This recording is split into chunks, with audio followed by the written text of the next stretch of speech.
সকলকে আদিবাসী চ্যানেলের পক্ষ থেকে জোহার, নমস্কার। আশা করি মারাঙ্গুরুর কৃপায় সকলে ভালো আছেন, সুস্থ আছেন। মারাঙ্গুরুর কাছে প্রার্থনা করি সকলে ভালো থাকুন, সুস্থ থাকুন। আমার নতুন ফেসবুক পেজের বন্ধুরা এবং ইউটিউব চ্যানেলের বন্ধুরা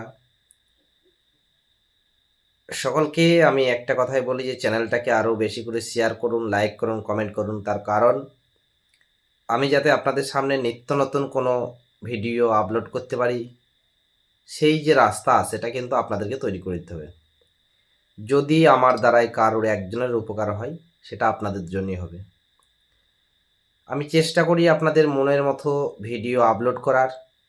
ফেসবুক পেজ যদিও আমার একদমই নতুন, কিন্তু ইউটিউবটা আমার অনেক দিনের। তাই আমি চেষ্টা করি আপনাদেরকে যতটা সম্ভব আপনাদের মনের মতো ভিডিও আপলোড করা। দেখুন, এক একজনের প্রশ্ন এক এক রকমের। কেউ জানতে চান তন্ত্রবিদ্যা সম্পর্কে, কেউ জানতে চান তন্ত্রের কাজ সম্পর্কে, এবং সেই কাজের লেভেল বিভিন্ন রকমের। দেখুন, ফেসবুক পেজে ভিডিও আপলোড করার পরে আমার কাছে বিভিন্ন কমেন্ট এসছে।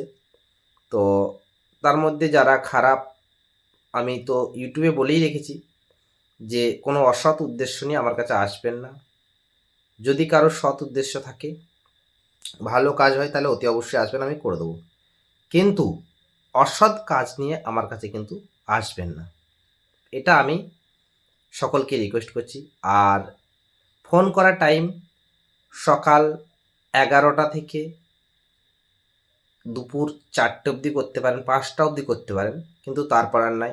আবার রাত্রি 8টা থেকে রাত্রি 10টা অবধি, 11টা অবধি কল করতে পারবেন। বিশেষ দিন যেমন আমাবস্যা, পূর্ণিমা, শনিবার, মঙ্গলবার, গ্রহণ, এই সমস্ত সময়ে কোনোরকমভাবে ফোন করবেন না। আমি এই দিনগুলোতে কাজ করি, তাই এই দিনগুলোতে আমি কারোর ফোনই অ্যাটেন্ড করতে পারবো না। যাই হোক, আর যারা কাজ করাবেন ভাবছেন তারাই আসুন, যারা ভাবছেন যে আমার কিছু জানার আছে তারাও আসুন অবশ্যই।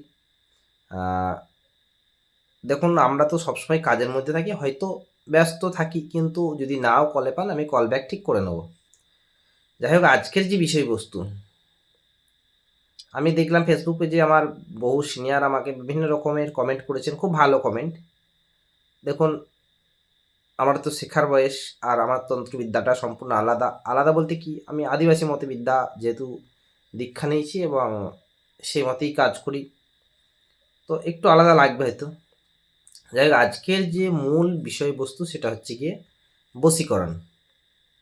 আমি দুটো চ্যানেলেই বিভিন্ন রকমের ভিডিও আপলোড করব। সেটা হচ্ছে কীভাবে তাবিজ কবজ নষ্ট করতে হয়, কীভাবে শত্রু দমন করতে হয়, কীভাবে আমার সার্ভিসেস ভালো করতে হবে, এই সমস্ত বিষয়ের উপর কিন্তু ভিডিও আপলোড করবো। আজকের ভিডিওটা খুব তাড়াতাড়ি ছাড়বো।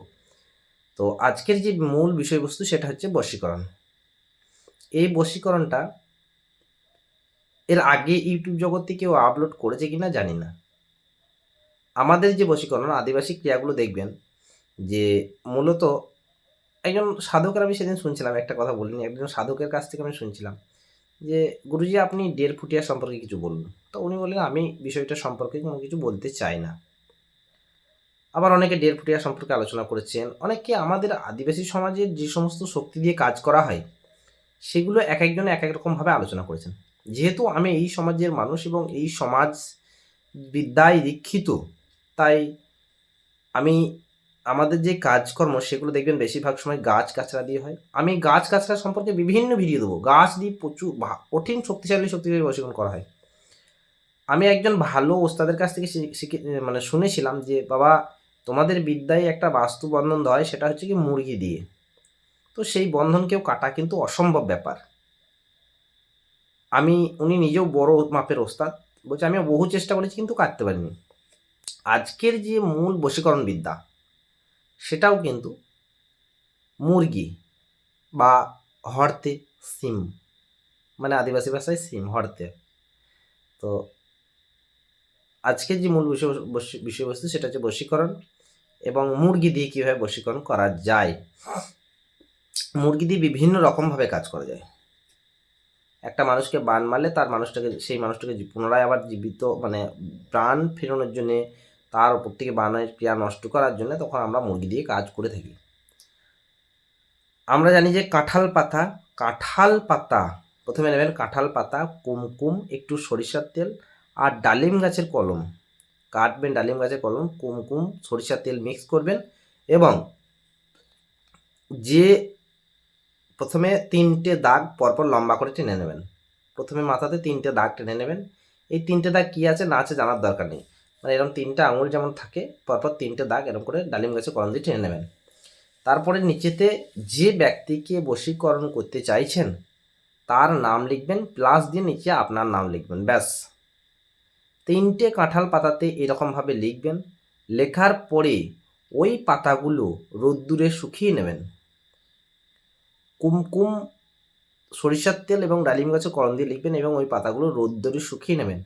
রোদ্দুরে শুকিয়ে নেওয়ার পর যখন সম্পূর্ণ শুকিয়ে যাবে, সেই পাতার মধ্যে 4টি করে চাল, আমরা যে চাল মানে করি, যে চাল রাখবেন। 3টে পাতাতে আলাদা আলাদা করে চাল রাখবেন। তার সাথে কি করবেন, 2টো করে ধুর্ব ঘাস দেবেন। একটাও দিতে পারেন, 2টোও দিতে পারেন। ধুব্বা ঘাস দেবেন, দিয়ে 3টেকেই আবার আলাদা জায়গায় রেখে দেবেন, মানে আলাদা কোনো পাত্রে 3টে পাত্র করবেন, 3টে পাত্রের মধ্যে 3টে রেখে দেবেন। তারপরে যেটা করবেন সেটা হচ্ছে গিয়ে এই যে নাম লেখা পাতা, এই পাতাটাকে কোনো অগ্নি দ্বারা নির্জন স্থানে বা ঘরের মধ্যেও করতে পারেন, তবে নির্জন স্থানে করলে খুব ভালো হয় এবং সেটা বটবৃক্ষের নিচে করলে। বটবৃক্ষের নিচে গিয়ে 3টে পাতাকে একটা পাত্রের মধ্যে রেখে আলাদা আলাদা করে জ্বালাবেন এবং এই 3টে পাতার যখন ক্রিয়া করবেন পূর্ব দিকে মুখ করে করবেন। ধূপকাঠি অতি অবশ্যই জ্বালাবেন, তন্ত্রের যে নিয়মগুলো আছে ধূপকাঠি অতি অবশ্যই জ্বালাবেন। ইষ্ট দেবতাকে স্মরণ করবেন, জুহার মারাঙ্গুরু বলে কাজটাকে স্মরণ করবেন এবং 3টে পাতাকে আলাদা আলাদা করে জ্বালাবেন। জ্বালানোর পরে ওই যে 3টে পাতায় মনে রাখবেন কোন পাতার চালটা কোন পাত্রে রেখেছিলেন এবং সেইভাবেই জ্বালাবেন। জ্বালানোর পরে যে পাতার চালটা যে পাত্রে রেখেছেন সেই পাত্রের মধ্যে এই 3টে ছাইকে একটা একটা করে মিক্স করবেন, মানে 3টে পাতার ছাইকে 3টে পাত্রে মিক্স করবেন। মিক্স করার পরে যে ধূপ বা ঘাসটা আছে, ধূপ বা ঘাসটা কুটি কুটি করে কেটে দেবেন। কুটি কুটি করে কেটে দেওয়ার পরে যেটা করবেন সেটা হচ্ছে গিয়ে যে কোনো মঙ্গলবার বা শনিবার দিন 3টে দেশি মুরগিকে ওই ছাইটা চালের সাথে মিক্স করবেন এবং ছাইটা চালের সাথে মিক্স করার পর অল্প একটু সরিষার তেল দিয়ে দেবেন। সরিষার তেল দিয়ে ছাইটাকে মাখিয়ে নেবেন চালের সাথে। ওই ছাই মাখানো চালটাকে যে কোনো শনিবার বা মঙ্গলবার দিন, অমাবস্যা পূর্ণিমাতেও করতে পারেন, আপনি কি করবেন 3টে মুরগিকে খাইয়ে দেবেন। যদি ছেলে মেয়েকে বশীকরণ করতে চান সেক্ষেত্রে মুরগিকে খাওয়াবেন, আর যদি মেয়েরা ছেলেকে বশীকরণ করতে চান সেক্ষেত্রে কোনো মোরগ, দেশি মোরগ, পোলট্রি নয়, দেশি মোরগকে খাওয়াবেন। এবং যখন খাওয়াবেন তখন একটা কথাই বলবেন, সিম বোঙার দোহাই অমুক ব্যক্তি আমার বশীভূত হয়ে যায়। সিম বোঙার দোহাই অমুক ব্যক্তি আমার বশীভূত হয়ে যায়। সিম বোঙার দোহাই অমুক ব্যক্তি আমার বশীভূত হয়ে যায়।